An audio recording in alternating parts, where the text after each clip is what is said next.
Hello, and welcome back to the We Don't Wanna podcast. This is the show where two certified dipshits make uncertified takes about your favorite shows. We are your hosts. I am Zach, and joining me as always is my co-host, and I bet he smells like blackberry jam. It's Scotty West. True, big true. I definitely do smell. Oh, I bet you smell of blackberry. It's so Oh funny, my dude. god. You've got to really listen to hear that. Yes. It's so funny. Though. Much like King Robert's whores, I do indeed smell blackberry jam. Is that the earliest we've worked the word whores into an episode? I think so, dude. That's the algorithm's not gonna like that. Algorithm's gonna love it. They're like less than 90 seconds in, I'm pretty sure we nailed that one. Hell yeah. That's good stuff. Hell That's yeah. good stuff. Yeah, we have a running theme going. We're doing the Bobby B quotes. How can you not? I'm loving it. How can you not? I'm loving it. We love him. Cherish it. Yes, cherish it. Cherish it while we can. In case you have not noticed yet, which if this is your the fourth time you're watching, if you've watched all our episodes, I don't know what I'm saying. In case you can't tell, we love us some Bobby Baratheon, and man, all of his lines are just absolute gold. I really thought when you were like, I got the intro this time, I really thought you were gonna go with, come on, let's start this damn thing before I piss myself. I've been sitting here all day. I've been sitting here for days. I can just imagine Zach sitting at his computer before we record. I've been sitting here for days. Dude, that's what I say when I'm like clocked in for work like 10 minutes early, and I'm like, dude, let's get this meeting over with. Let's go. You're like a whole 30 seconds early. I've been sitting here for days.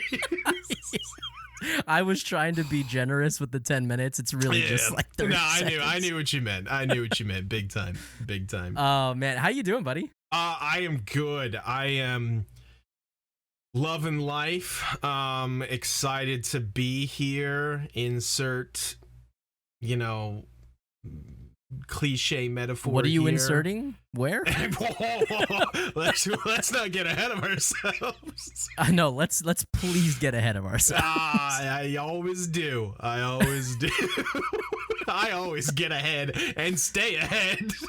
You still liking your new schedule? Having 3 days off every week? That's yes, killer. I recently at work switched to 4 10-hour shifts instead of the normal 5-8, so 3 days off, and I freaking adore it.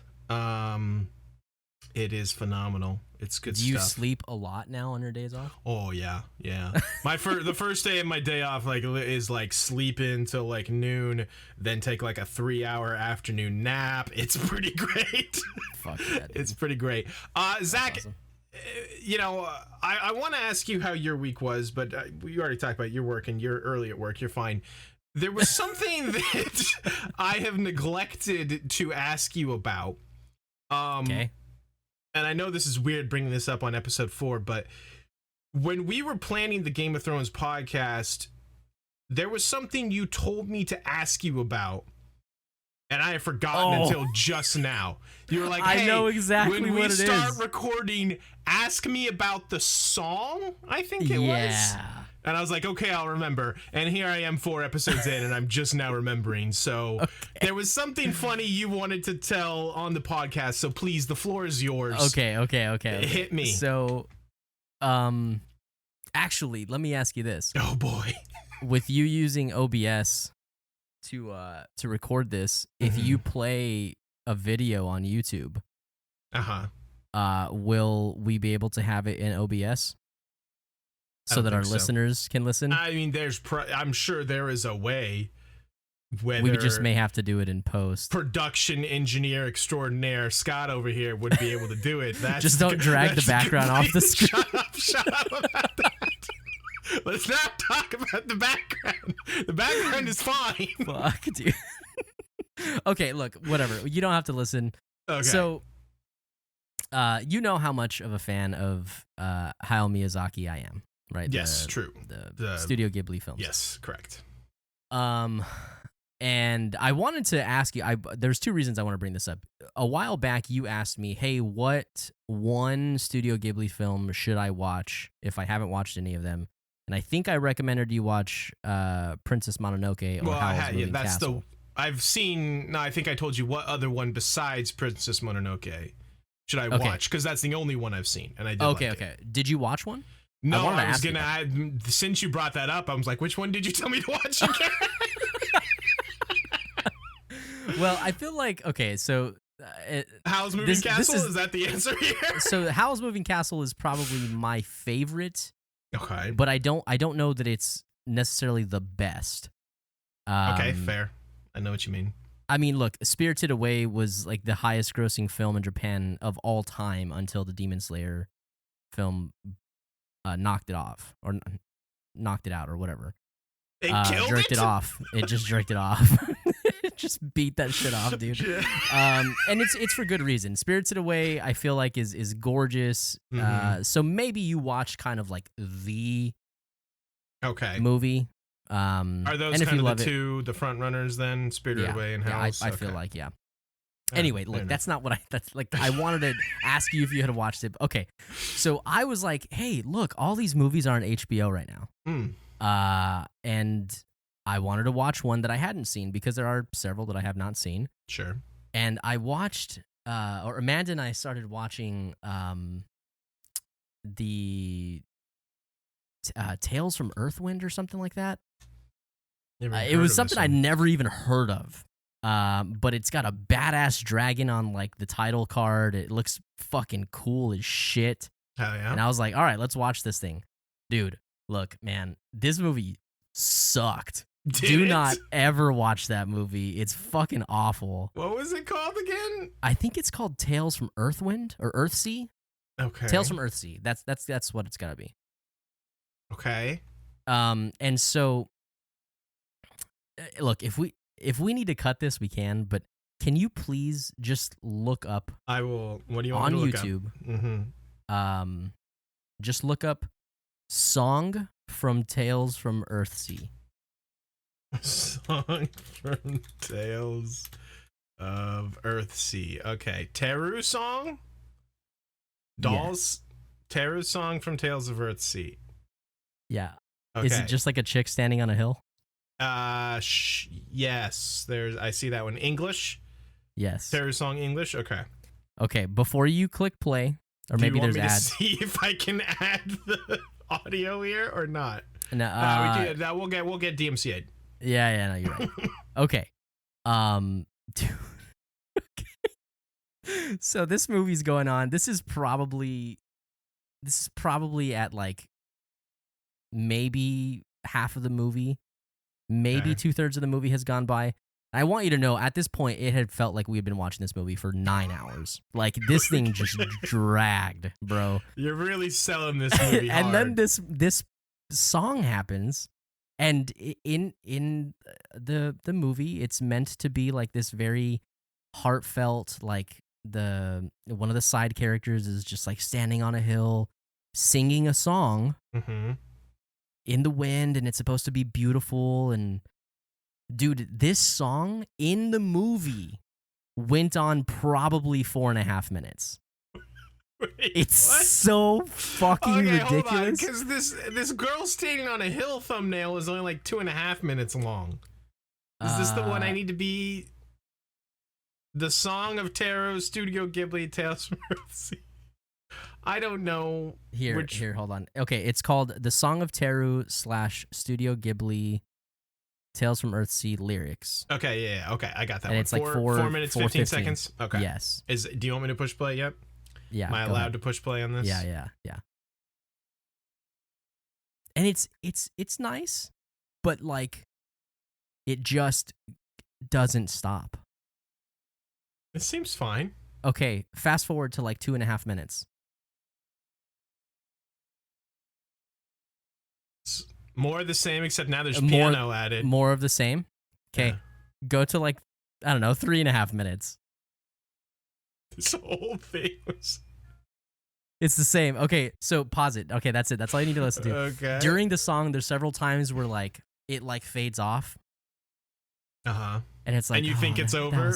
And then she's like, da, da, da, da, and it just like kicks right back in, and it's so fucking annoying. Dude, Amanda and I literally paused it during this scene, and we are like, bro, yeah, we're done. We stopped the movie after that. This is the most bizarre thing that you were dying to tell me It was about. just like, this was something that I was like, look, I have to tell Scott, and also we're going to be recording, on whatever day, and I'll just tell him on the podcast.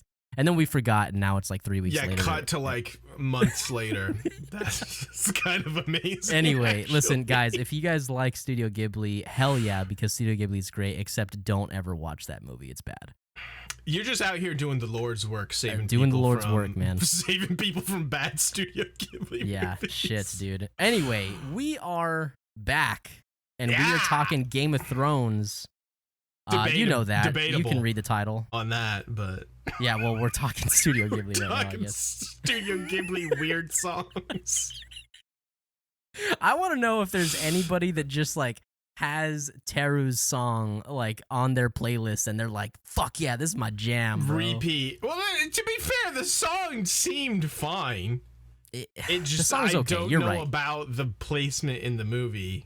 Sounds like you just hated this movie. Well, I mean, to be fair, it was not great. All right, fair enough. Anyway, look, we're back. We're talking Game of Thrones, episode 4, Cripples, Bastards, and Broken Things. Hell yeah. What a title. What a fucking title. What an episode. It's a good one. It's a good one. And why don't we just hop into this recap? Yeah, I think all of them have been good so far. They have all been very good. Shocking. Shock. All right, this is what happens in episode 4.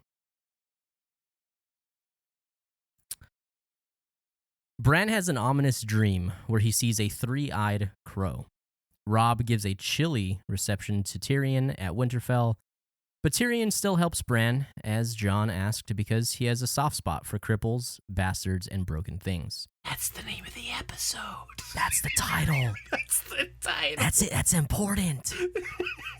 Tyrion notices Catelyn's absence and gives Theon Greyjoy a bunch of shit for becoming the Stark's lackey after his father's failed rebellion. Great world building. Jon continues to train his new friends, and we meet Samwell Tarly, a fat, cowardly boy who is very out of place in the Night's Watch. In the east, Dany and the Dothraki horde arrive in Vice Dothrak, and we learn a bit more about Ser Jorah and why he's in exile. Viserys talks about his, quote, dragon bones getting bigger and bigger. Vega! Meraxes! Balerion. Oh my god. Okay, Sansa starts to display some reluctance about being in the capital, and Ned starts asking questions about Jon Arryn. He learns that his final words were, "The seed is strong," and Ned floats the idea that perhaps Jon Arryn was poisoned. Arya continues her Syrio Forel training. Back at the wall, Jon asks Sam why he joined the Night's Watch when he's obviously scared of everything. And Sam tells Jon the, frankly, pretty horrible story of his father threatening to kill him unless he goes to the wall and takes the black. Ned gets some words of advice from Littlefinger, and he continues his investigation. We meet a young armorer who Ned realizes is our boy Bobby B's bastard son. Viserys gets his ass whooped by Dany because he's a goddamn moron. She's briefly horrified at what she's done, but after she talks with Ser Jorah, she realizes that her brother is a useless idiot who could never reclaim the Seven Kingdoms even with a Dothraki army. Took her long enough. At the wall, Jon continues to stand up for Sam, saying he's their brother now.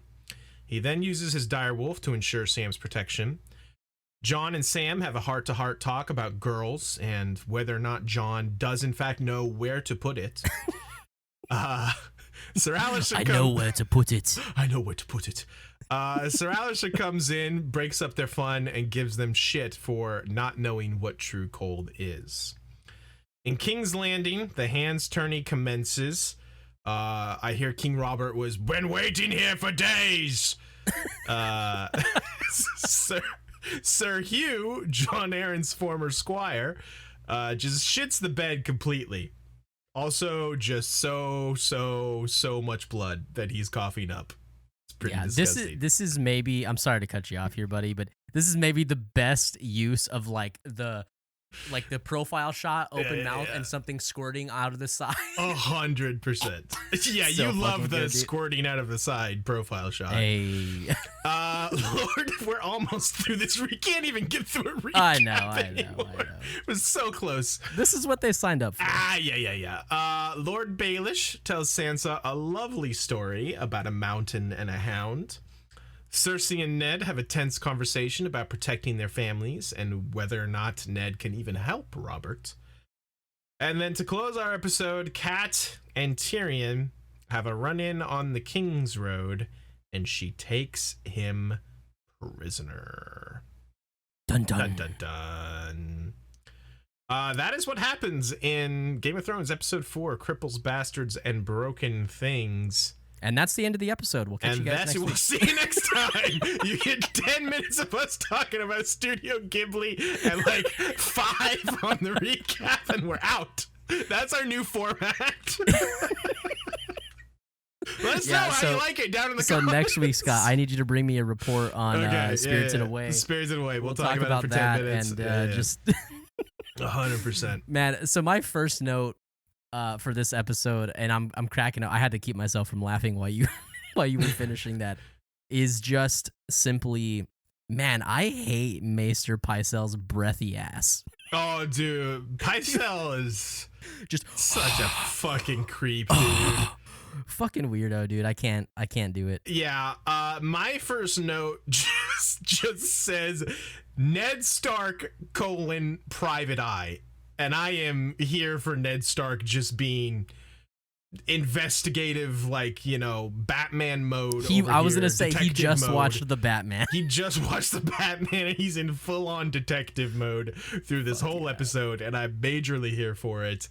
It's good stuff. It is trying to learn what's going on, trying to learn what happened to John Aaron, and he's kind of bad at it. But he's getting some help. Well, he's good at piecing the stuff together. He's bad at doing it discreetly. Being subtle in general, for sure. Right. But yeah, it's a pretty fun episode. Probably not my favorite of this season so far, but it's a good one still. I had some notes here, and people may get a little bored because we are just gushing always. And also we really enjoy. Well, hey, I had one negative thing to say in the first episode, and I don't think I've said anything negative since. Well, I do have one negative thing. There's a scene in this episode that I hate. Okay. But so overall, there is an absurd amount of world and character building in this episode. I feel like this is the episode where it's even. I feel like it's even more than any of the episodes we've watched before. Could be, and it kind of goes back to like your classic kind of like hero enters a new world, and so you get to learn everything as they do. Well, we're getting that in 7 different aspects, True. Right? And I feel like the conversation's just kind of like kick into gear for us to learn more about where all these characters are at right now, especially with Ned, because he's going around asking questions. So that is a huge, huge, huge part to that. But in this episode, I mean, we learn of Mance Rayder. This is our first name drop of Mance Rayder. Oh, that's right, yeah. The king beyond the wall during during Jon's conversation with Alistair. That's cool. And I forgot again, that happened, maybe yeah. your first time watching, maybe you don't even realize that. Maybe you don't, like, that doesn't even fall into place. But this is essentially a king who has deemed himself a king in the north beyond the wall, who has a wildling army. Yeah. And that's a big fucking deal. And this is super cool. Mance Rayder's a fucking baller, and we'll learn more of him at some point. Love that shit. We Yeah. get the tale of the mountain and the hound, which Yes. is great. I love that scene. Very good, except for it being Baelish. I was gonna say, like, you probably love Baelish talking it through. He's the mountain, and he would never like you to say this. Yes, please Fuck don't off, tell dude. anyone. Please don't. I see more and more of what you're saying, but I still love Baelish. His delivery is His delivery is definitely different and odd, I will grant you. I hate it. But I'm here for it. I am super here for it. Another great character like moment is Arya's conversation with Ned. Just about to say Arya. Yeah, yep. Just her continuing to deny, like, what is her expected, like, lot in life, what, like, Ned and most people would, like, expect her to do, and she's just like, no, that's not me.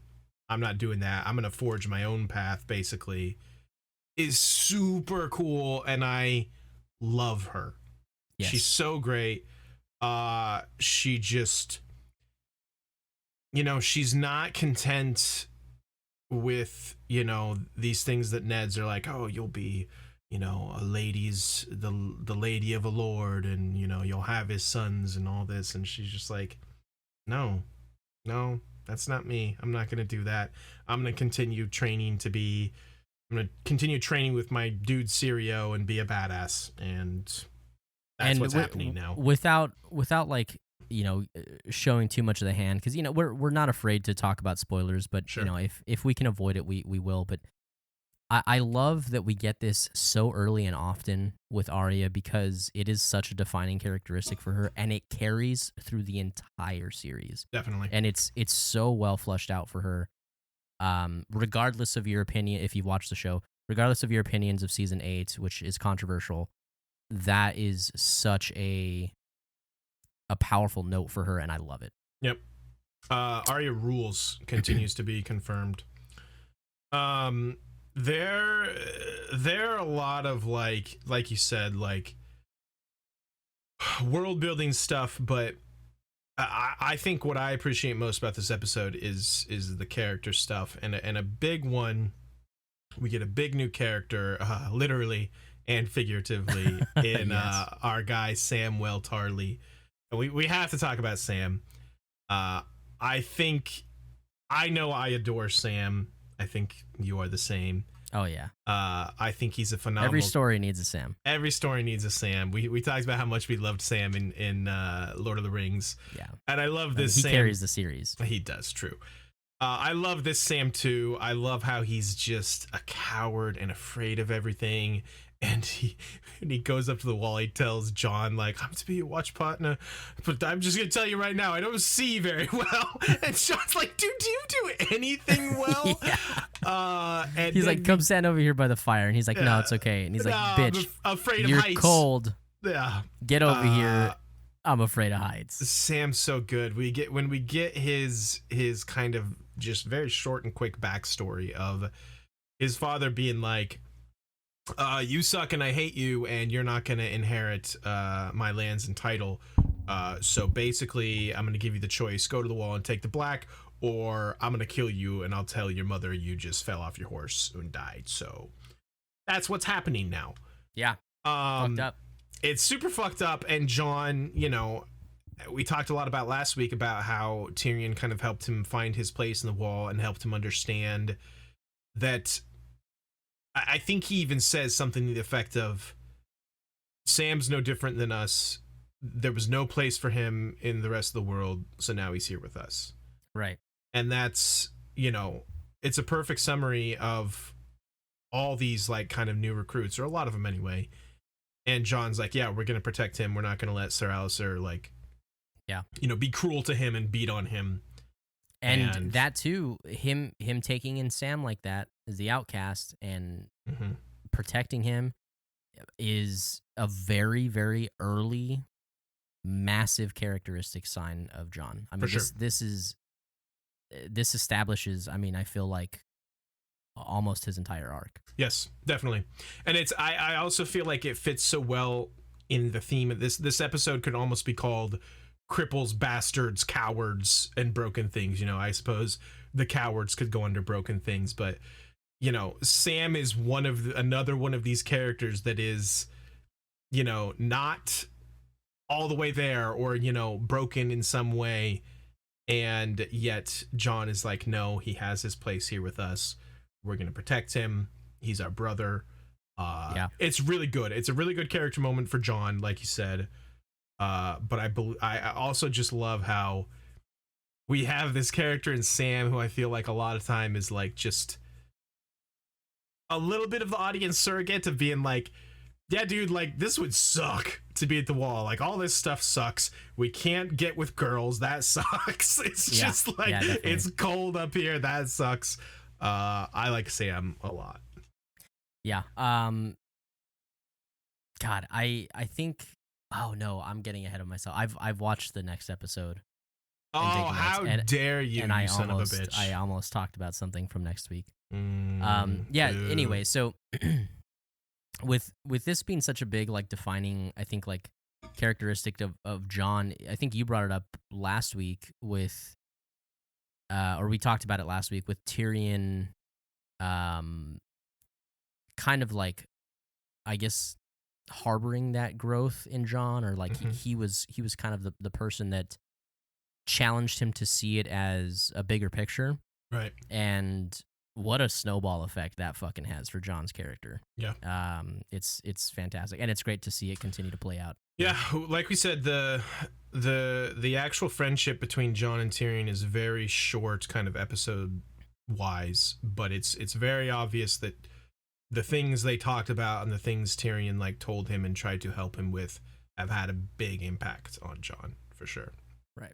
And then we get, so I'm always a huge fan of Robb Stark. I remember my first watch of the show, and I thought he was cool as hell from the start, and I love talking about him to Scott here. And this is kind of our first sight of him like actually ruling. Yeah. Robb the Lord. Yes. We get it very, very briefly in like episode 2, where he's like, I'll make the appointments when his mother is in her catatonic state almost. Her catatonic state. You see what I did there? I do see what you did there. But no, you're right. This is like his first big moment of Robb the Lord. He receives Tyrion and he Yoren. Sucks at it. Yeah, he's not great. But you know, he just, there's such an air of like just like young loyalty, like young dumb loyalty of him that I kind of just love. Sure. It's pure, and it's like it's authentic. It's just misplaced, I think. Yeah. And yeah, big fan. And then he realizes that like Tyrion's not a fucking asshole. Yeah. And he's like, shit, man, my bad. Yeah. you can have our hospitality. And Tyrion's like, dude, Tyrion's fuck like, your fake hospitality. I'm out. Fuck your fake ass hospitality, you dick. You mentioned world building. Big moment of it right here after this scene where Theon has been in these first several episodes, but he's always just kind of I meant to put that in my list. Yes, he's always just kind of been there hanging around, and we don't really know much about him or what he's doing there. You know, my first time watching, I thought I was so confused. I remember being so confused because I thought Theon was one of the brothers. And I think it's valid that you would have been mistaken on that, but. Yeah, we get the backstory here of that, you know, Theon Greyjoy is the last surviving son of Bailon Greyjoy, who rose in rebellion against the crown and was summarily put down, basically, more or less. The rebellion was put down by a much younger Ned and Robert. And now Theon is basically more or less a hostage, a ward, they call it. But he's more or less a hostage at Winterfell under Ned's care to basically keep Baelon Greyjoy in line, more or less. Yeah, it's basically like, hey, look, we beat your ass. We want to make sure you're never going to do this again, so we're going to take your only surviving son. Right. And if you act out, your son's dead. Right. Which is interesting because, like, that's what it is on paper, but I mean, we clearly see that the Starks don't treat him as a prisoner. No. I mean, he doesn't necessarily have, like, a home or a place in, like, royalty or anything like that, you know, in Winterfell. But without it being said, you would never know he was a prisoner. Right. And I think it's pretty clear that, like, him and Robb have a pretty close relationship. Like, you know, they're around the same age. They have a pretty close relationship. They probably cross streams a couple times. They cross streams. They wanted to have a battle in the Godswood that one time together. That Maester Lewin was like, you fucking kids, what are you doing? If it comes to war, I'll stand behind you, or whatever the fuck Theon's corny ass says. Corny ass, cringe ass bitch. For sure. But yeah, it's a good scene of world building because, yeah, I feel like I said, Theon had been hanging around kind of in the background, but now we get a good explanation of who he is, what he's doing here. And he's a relatively important character moving forward, so I think that's important that they do a good job of establishing that. Yeah. And on the same note, I guess this is the theme of the episode, world building. On that same note, I mean, obviously, yes, we're joking about, like, the dragon bones getting bigger and bigger, but even that scene, man. Yeah, oh yeah. That scene's cool as shit. I mean, Vega Meraxes. So funny. It's so funny. Quick side note, dude. How fucking attractive is that chick? She is very attractive. Yikes, Viserys, bro. not so much. She's no Khal Drogo. But Doria, I think, is her character's name. Anyway. I thought it was Dora. It's not Dora the Explorer, no. Doria, maybe. I'm pretty sure it's Doria. Yeah, she's hot. Dude, she's just gonna come out and say it. She's hot. Anyway, great world building moment. We learned that the dragons that came across the Narrow Sea to conquer the Seven Kingdoms were massive. And as time went on, and the more closer we got to present day, the smaller and smaller and smaller these dragons became. It's the only massive dragon in this scene. I don't think Viserys is packing anything. He's not packing, dude. I don't know. Sometimes it's those scrawny motherfuckers that are just... I don't want to give him any credit at all because he sucks. So let's just assume. But yeah, so the dragons just started getting smaller and smaller until they eventually just kind of died out. Mm-hmm. And it's not like explicitly said, but it's left to be kind of understood that without them being like kind of like free conquering animals, they just kind of slowly died out. Right. They lost their power in a sense. Which is also super cool and interesting. I'm kind of hit or miss on like how much I like and care about the Targaryen dynasty and the Targaryens as a whole, but they make for really, really interesting history, and I think that is pretty cool to be immersed in. So it's cool to get a little bit that. For sure, in my opinion, there is much cooler Targaryen lore in the past that is explored in like other stories or in the books than we get actually the main Targaryens we get in the show. I think it was actually last episode I meant to bring this up, but Old Nan gives a shout out to Sir Duncan the Tall of the Duncan Egg novellas, which I love so much. But yeah, the Targaryens had some very cool stuff, and I hope we do get to see a lot more of that in obviously the House of the Dragon show. That's coming out later this year, but hell yeah. But yeah, you're right. It is good world building in that, we're kind of learning that dragons are just gone from the world, and they have been for quite some time. And spoiler alert, that may be very relevant coming up, very soon. What? Nah, what? No. Real quick, we kind of covered this scene with Sam and Sir Alistair and John, but there are a couple lines here that I absolutely love so much that I have to call out. When Sam says Sally on the side, like he's like, Sally on the side. I know some of the officers go to Molestown for a little Sally on the side, and John just looks at him and goes, Sally on the side, and Sam just keeps going, and it's just so funny. The other one is when Sir Alistair comes in and he goes, he's just being a dick, you know, and he goes, you look cold, boys.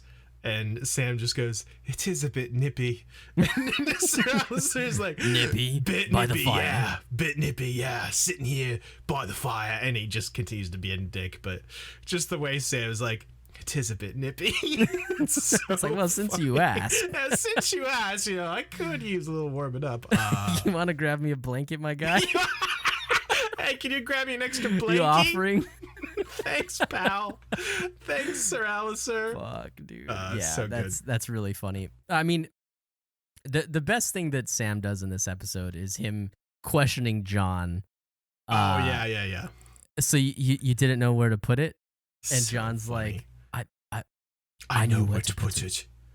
And then John gives this whole fucking emotional spiel about it, like what if my mother was a whore and I like didn't want you know I could never do that and blah blah blah blah blah, and it's like heartfelt, and it's like wow, that's It's like legit. And then yeah. it's quiet for a second, and Sam just like, so you didn't know where to put it. Know where to put it. Oh, Sam's so good, dude.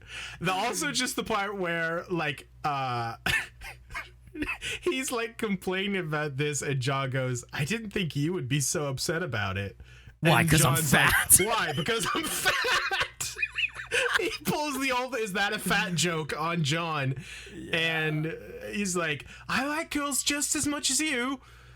They might not like me as much, but I just love Sam's like realistic look at the world and his honesty. He's so good. So are you ready for the scene that I hate in this episode? Yeah, hit me with the scene that you hate, because I have a scene that I do like that we'll talk about next then, to balance it out. I mean, I could talk for 20 minutes about hating a scene, and it still wouldn't balance out how much we have guts about the show. True.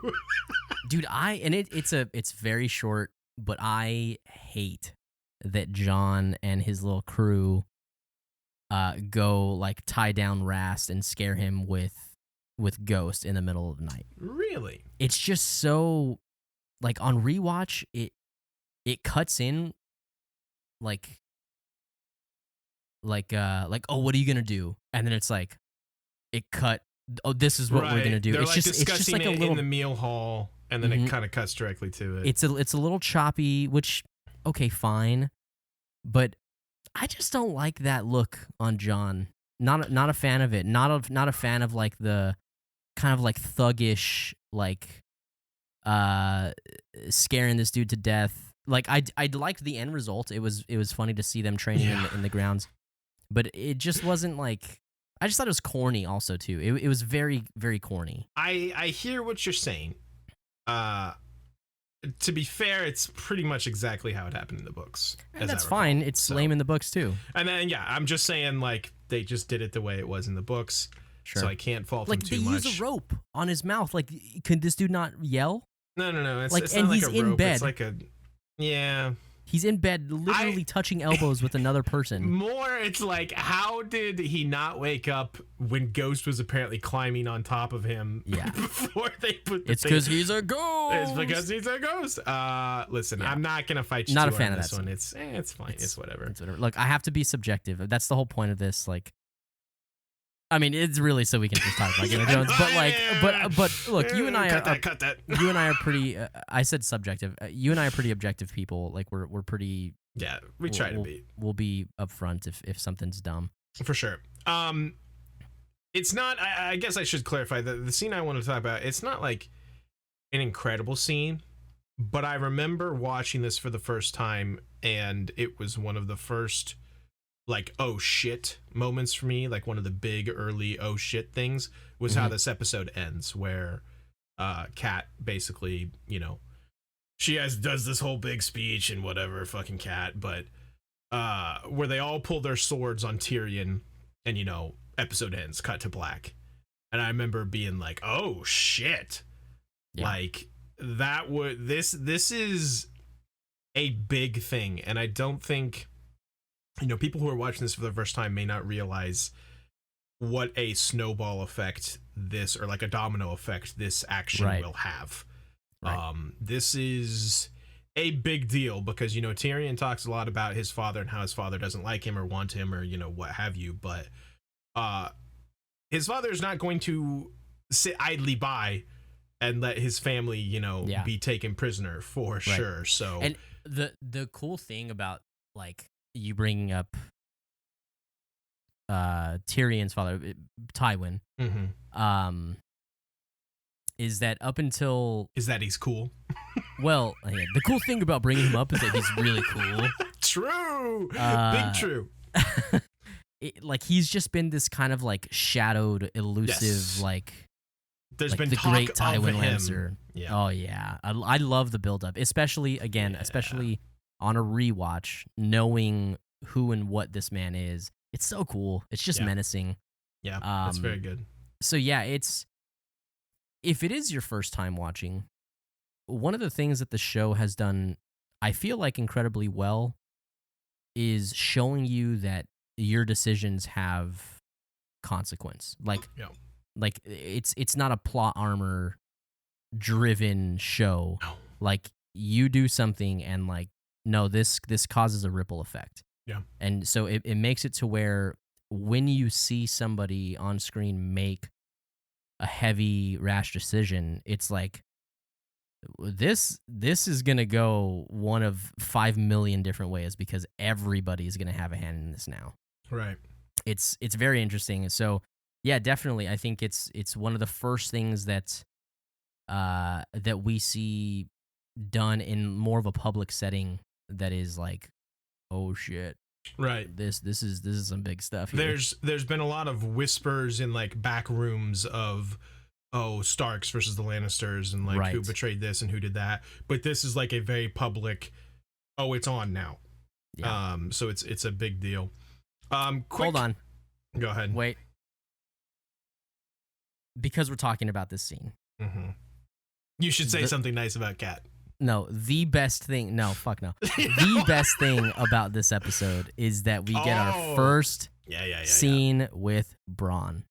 We can't talk about it too much though, because he doesn't do anything. It doesn't matter. He's still there. Plenty about Bronn. But he's still there. It does not matter. I just on rewatch, I am so excited to see his fucking face, dude. There's a clever man. Big Bronn fan. Real quick shout out. It's a very quick scene, pretty inconsequential. But it also helps build what you're talking about with kind of the Theon backstory, is the scene between Jaime and Jory. Yes. Who is love this scene. The captain of Ned's guard. It's a quick scene. Like a shark on a mountaintop. Yes, pretty inconsequential in the long game, but I do really appreciate this scene because Jaime is just being his usual arrogant dick self. And my favorite line from this is when he says I saw the Greyjoy boy at Winterfell. It was like seeing a shark on a mountaintop. And Jory goes, Theon, he's a good lad. And Jaime just immediately, without hesitation, I doubt it. And it's so good. Yeah. I love Jaime so much. It's also really good, not opportunity, because we've had many opportunities, but it's just kind of really showing more of who Jaime is. Jaime's being extremely cold and dismissive of Jory. Yeah. Until Jory's hey, we fought together once. Hey, we've met before. Yeah. We fought together. Yeah. And Jaime's hey, that was a proper battle. Mm-hmm. And he's yeah, we were side by side. This is where I got my scar. And then they're fucking pals. Yep. And then he's anyway, hey man, you mind giving this? You mind passing this letter? I don't serve Lord Stark. And dude, Jory's yeah, just a piece. I'm out. Just turns around okay, bye. He just literally slides out of frame without moving his feet at all. He's The disappearing kid just Yeah, 100%, 100%. It's Yeah, very good. I like that scene a lot. It's where we get the blackberry jam. That's bit. where the blackberry It's jam. so funny. lies from. But yeah, just you're seeing Jamie just be disrespected so hard by Robert too, which is very funny and rough for him. But I love the thematic tie-in of how we got the talk of the Greyjoys and the rebellion and blah blah, and then here we are later in the episode circling back around to that and getting a little bit more on it and like the battle and what Theon is like and this stuff. And I just think it's not like anything new or like earth-shattering as far as like storytelling goes, but it's well done. It's tying those thematic themes together. Those thematic themes. I was really hoping I could sneak that one in. No, and you dude. would let it You slide. can sneak something else in though. Oh, A little later. I couldn't get away with that one, huh? Thematic themes. No. I'm gonna say that a lot thematic now. That's themes. gonna be my Yeah, that would have thing. been good. I have a question history-wise. The Bailon history. Greyjoy rebellion, Mm-hmm. was that during King Robert's reign, or was that during? Yes, it was Ares'? after. It was like a couple years. I want to say like 5 years after Robert was crowned king. Like after they put down the Mad King, basically put down the Mad King. That sounds. And worse the than I meant to. Lannisters fought there as well. Like the Lannisters fought for the crown. Yes, like kind of like the rebellion basically started, as I recall, with the Greyjoys burning the Lannister fleet at Lannisport. Which the Tyrion and Theon talk about briefly, but yeah, basically Ned and it was a stupid rebellion, as Tyrion says, because they were so outnumbered. Robert and Ned rejoined forces and put them the hell down. Also, fun fact, this may be in an upcoming episode, but I'll mention it here since we're talking about it. Our guy, Ser Jorah, was knighted after this battle for Pike. He was knighted for his heroism when he fought at the Siege of Pike. Right on. So, there you go. I did not realize that it was at Pike that he was knighted. Mm-hmm. That's cool. Fuck yeah. Good stuff. Knighted by King Robert himself. Hell yeah. Anything else? I think we need to do our Ned is pissed counter for the episode. Yeah, so listen, man, I'm gonna be real honest with you, buddy. Oh, I love honesty. I only have one, not because there's a lack of them, but because there's so much that I was taking notes on that I just kind of forgot to keep count. Oh, sure. How convenient. No, I'm kidding. Here's the thing. I feel like unlike last week where it was easy to tell when Ned was pissed, he is still very much pissed throughout this episode a lot, but he's controlling his rage better. It's just like simmering under the surface. So I have a couple here. One is in the small council meeting. He's always pissed in the small council meetings, is when they're like, it's the captain of the guard. He's like, it's the hand's tourney. And Ned is just like, the king's tourney. I assure you the hand wants no part of it. Which is very good.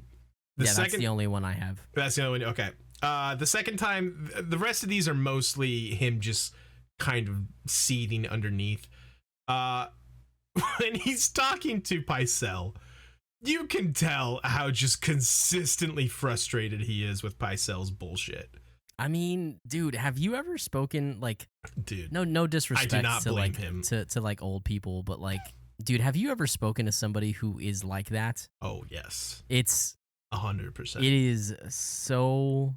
I work in sales, of course I have. Yeah, I work in sales where my job is talking to seniors. True. And it's tough. It is tough. There's the amazing line where Pycelle says something about like, he came to see me the night before he died. Lord Aaron often came to me for counsel. And Ned just goes, why? Why? Pycelle's like, excuse you? And Ned's like, no, I meant, why did he come to see you, you dumbass? It's very good. And then especially like it's so funny because this is so relatable to like old people. Mhm. Like the kind of, I feel like old people really like drama. Oh, sure. Like family drama. When he tries to blame Varys. Yeah, he's Yeah. like, women, cravens, and eunuchs. Did you know? That Lord Varys is a eunuch? This motherfucker. Ned's like, dude, everybody knows that. Yeah, Fuck Ned's off. not having it. Ned is just It's not having it with his so asshole. funny, dude. Everybody knows that. I fucking hate him. Yeah. And his breathy ass talking. Pycelle sucks stuff. Yeah, definitely Ned is pissed at Did him. you say Pycelle sucked stuff? Did I? I don't think so. He sucks some stuff for sure. He sucks stuff. So that's the second one. Ned is just pissed at him the entire time they're talking. You could tell. Third, this one might be a little bit of a stretch. He's kind of mildly, moderately pissed at knights and their bullshit arrogance when they've done nothing. When he's talking to Jory, because the guy Sir Hugh won't talk to Jory. Yeah. Anyway, and then when he's talking to Cersei towards the end, he's holding back some rage there too, I think. So I would agree. That's a very quick but good scene too. We haven't talked about that. It's a solid little scene, for sure. We don't need to go super into it, but Cersei, though I feel like many people probably don't like her, in the same essence that there's like very unlikable characters that are interesting and just still enjoyable to watch. She very much kind of fits that mold. Dude, she is a savage when she speaks. Yeah, and we haven't called her out specifically yet, but Lena Headey, I'm not sure how you say it. Lena Headey, yeah, is phenomenal throughout the whole series as Cersei. Her performance as Cersei is fantastic. It's real good. Anything else? Yeah, two things. No. I guess technically three things. You've got to say something nice about Daenerys. God be with you. I've got to say something nice about Kat. This one's easier than last week. She finally stood up to her brother. Yeah, she beats the shit out of Varys. Good there for you go. her. She took a belt and just whacked him across the face with it, and then she gets a little high on her own bullshit a little bit, which she gets just much worse with later. But at least she stood up to her brother and finally realized that he's a fucking little sack of shit. So good for her there. Yeah. I think Catelyn's pretty easy too. She even though she's not the smartest in her resolve, she does make a big baller play. She swings a big dick when she's at the end. She makes a play. No one can say she doesn't make a play. Yeah. There you go. Done and done. There you go. Done and done. I came prepared for this so one. hard with this because I'm just like I can't actually be forced on the spot to think about nice things about her. That's tough. Well, did you come prepare for our last section? Who be throning? Who be throning? I want that to sound like the Mortal Kombat, like Mortal Kombat. Dun, dun, dun, dun, dun, dun. Is that the Mortal Kombat music? That was just like that's just like that. That's how it sounds, right? Okay. I'm pretty sure that's how it sounds. I can't remember. This is Who Be Thronin', of course, the segment where we rank who is the top 5 Thronin' of the week. Our boy Bobby Baratheon just on an absolute tear. Number 1, 3 weeks running. I have a feeling we're probably gonna leave him there, even though he's barely in this episode. I think. Well, hold on. While you're thinking, let me go through the rest of the list where we ended last week. For our audio listeners. For our audio listeners, King Robert Baratheon, number 1. Ned Stark, after dropping off for a week, jumped back up to his number 2 spot. Number 3 was Littlefinger, Peter Baelish. Number 4, Tyrion Lannister. And number 5, Jaime Lannister. I feel like my first instinct here is to say Jon. We've kind of done him dirty a couple times. I feel like Jon has to make the list this week. Okay. Okay, you're right. It does. You were close. Who be thrown? Don't sue us, Mortal Kombat, please. Don't sue us, please. I I think John has to be on the list this week. I think this week. Oh, so I lobbied for him hard last week, and I think that this week he even outshines his performance last week. Correct. I agree. So sure, I would agree with that. I don't know who needs to come off. I thought Littlefinger didn't do much, did he? Littlefinger did not do much. No, yeah. I think he can come down. Let's get Littlefinger off. And I don't know that Jamie did much either. Yeah, that one decent scene with Jory, but I'm kind of with you. Do you have someone in mind to replace him? Okay. Well, let's think here. Honestly, Cersei could be up there. You think so? I just think that the more conversations that we're seeing with her, the more that it is becoming apparent that like she's kind of running shit right now. That's true. All right, I'll hear that. The name you could lobby for Kat, though I'll never allow it. No, I was gonna go the other route that I don't really want to go and say maybe a Daenerys. And that's where we're going to end today's episode, everybody. Because hell has frozen over because Scott is lobbying for I said hold on, maybe on what a merit? Daenerys. On what merit? Just that she finally stood up to her brother and realized that he's a sack of shit and that he's never going to take over the Seven Kingdoms no matter what kind of army he's got. And I think that's a big step for her. That's it. That's all I got. I don't want to push you know for what, it dude? too hard. I have to. I agree with that. I do agree with that. Who would come off though out of these? What did Tyrion do? Tyrion do got we like captured. Detective Ned? That's true. That's a good point. Tyrion probably has to come off. That's a pretty big L for him. I mean, it's not really his fault, even though I did enjoy him in this episode. Yeah.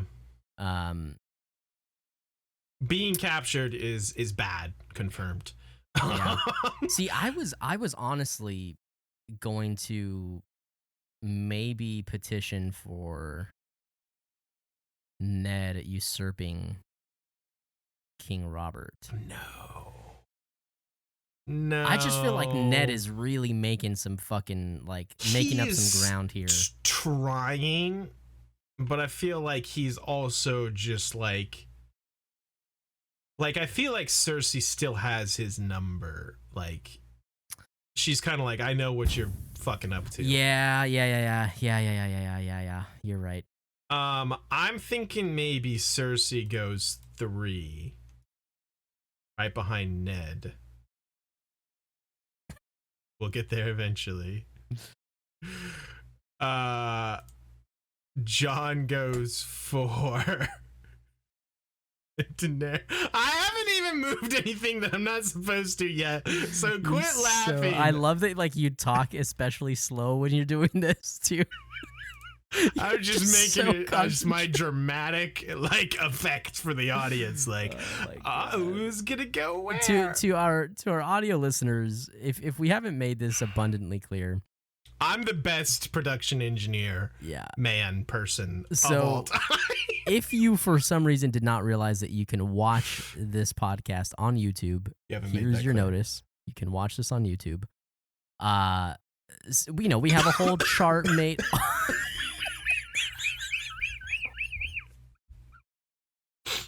I'm gonna choking on some fucking dick over there anymore. Hey! That's slander. They might not know what I was choking guzzling on. Some shit. Audio listeners.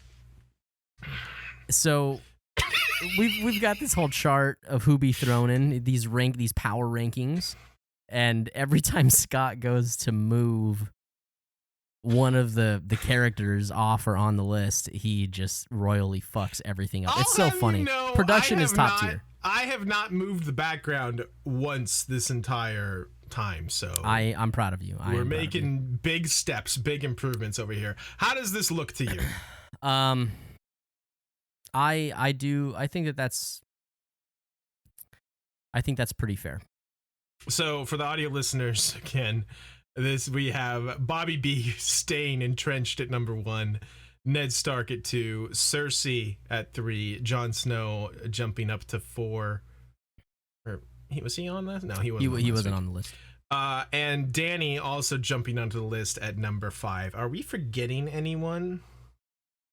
I don't think so. I like Sir Sam. Hugh. Sir Hugh of the Vale, big W for that guy. The mountain puts that poor. We briefly touched on it, but that fucking scene where I'm just most impressed with like that actor, or if that's like a stuntman or whatever, just like having that like blood shit in your mouth and doing that coughing. That's gotta like be gross, dude. That's gotta be so gross. I'd actually throw up. Yeah, I would like throw up or like freak out and feel like I was about to choke, and like I don't know how they inhale it on accident. Yeah, inhale it on it, and they think actually I'm acting, die but on I'm set. actually dying. Yeah. I'm Hey, do it impressed. again. You're just dead. Do it again. Can we put Sir Hughes? No. Actor Hey, that was too realistic. Do it again. On the list here? No, that was too realistic. Yeah, big shouts to that actor, stuntman, whoever pulled that out. I'm always impressed by that because I'm just like, oh, it's so gross. Yeah, it's pretty bad. I like Sam a lot in this episode, but I don't think he'd be thrown in per se. No, absolutely not. Sir Alistair? You could lobby for Sir Alistair, but I don't think that comparatively he's actually in the conversation. I think we'll give him an honorable mention here. Also, just because he's cool. Yeah, I'd have to go look up a picture for him. So let's not go down that road. I think we're good. I think we're pretty set. I think this is a good list.